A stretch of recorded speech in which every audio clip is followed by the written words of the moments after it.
Well, hi, everybody. I'm Bill Whittle, and this is the Firewall.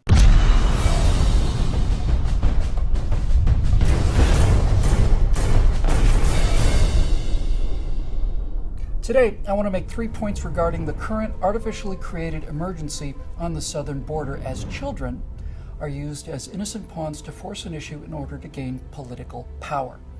First, President Obama has said that if Congress does not act, he will, through executive order, simply dictate a solution.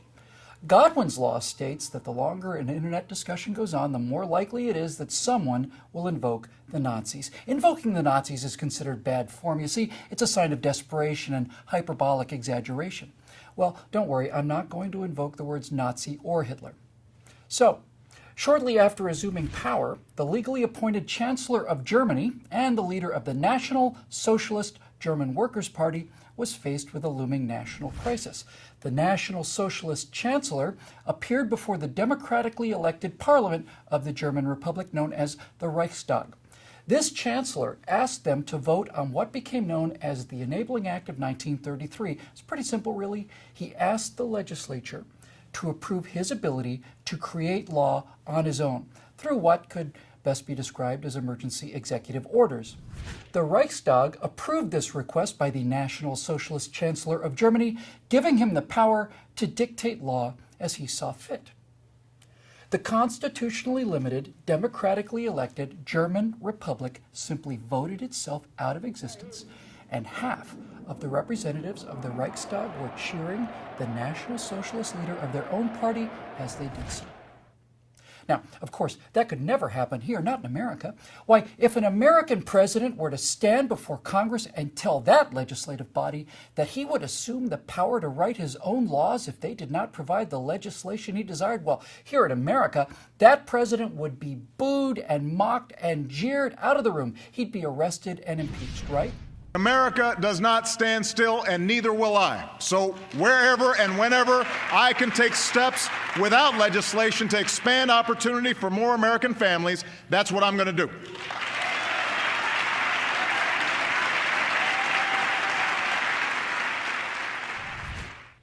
Okay, second, if these children, these innocent pawns in both international and domestic politics, are granted amnesty through executive order, then what about their parents? Are they supposed to live here as orphans? And what about the tens of millions of people who've been living here for decades? In many cases, surely they deserve amnesty too. But where do we draw the line? If you've been here for 10 years, you can stay. But if you've been here for 9 years, 11 months, and 29 days, you have to go home. Surely that's not fair. So if you get here before a certain date, you can stay. But after that arbitrary date, you have to be deported. And since we don't have any documentation on when these people actually arrived here, and if these 30 million or so Mexicans, Guatemalans, Hondurans, and so on deserve U.S. citizenship, how are they different than their relatives back home? And is this just a Western Hemisphere privilege? What about the starving masses in Africa? Why do Mexicans deserve amnesty and citizenship and not Nigerians, let's say?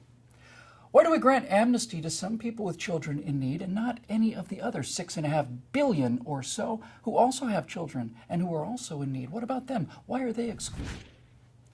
You know, if we were discussing blanket amnesty for 30 million white German, British, Czech, and Polish businessmen, people who knew how to make money and wanted to come here with capital and business plans and a tradition of hard work, 30 million Republican voters, would they get a blanket amnesty through a legal executive order from this president?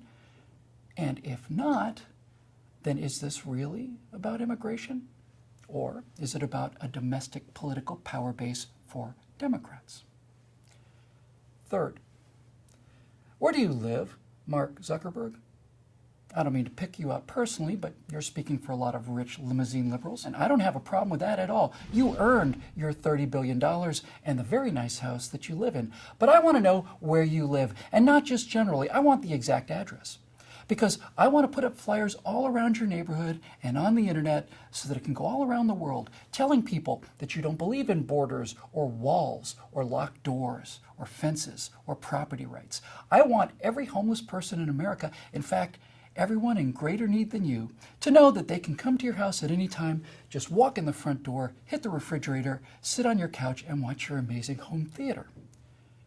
Because I suspect that if people were to do to your home and property what is already happening to the non-billionaires living on our southern border, armed bands of people breaking into their houses, destroying their property, murdering them and their families, and leaving the odd dead body in their backyards, I don't think you or any of your rich liberal friends would live up to your principles of no borders, no walls, no lines, no security, and no such thing as an illegal person. We all know that should someone try to get onto your property, Mr. Zuckerberg, the police, or more likely your private armed security force, would arrest that person before they got within a half mile of your house. They'd ask for identification. And if a homeless person said they had a right to live in your house, the police would ask for documentation. And when the visitors to your house could not provide documentation, men with guns would take them away. Like every other limousine leftist, you're a hypocrite who says one thing to look and sound good in public and then does precisely the opposite, the exact same thing that you condemn other people, like the people living on the border in Arizona and Texas, for doing. It's easy to do that when it's someone else's house and property and not your own. That's not moral goodness, and it's not kindness, and it's not selflessness. It's a pose. It's unearned moral superiority. It's a lie, and you know it, and I know it. And now everybody knows it. Oh, and please subscribe to our YouTube channel and visit us at truthrevolt.org.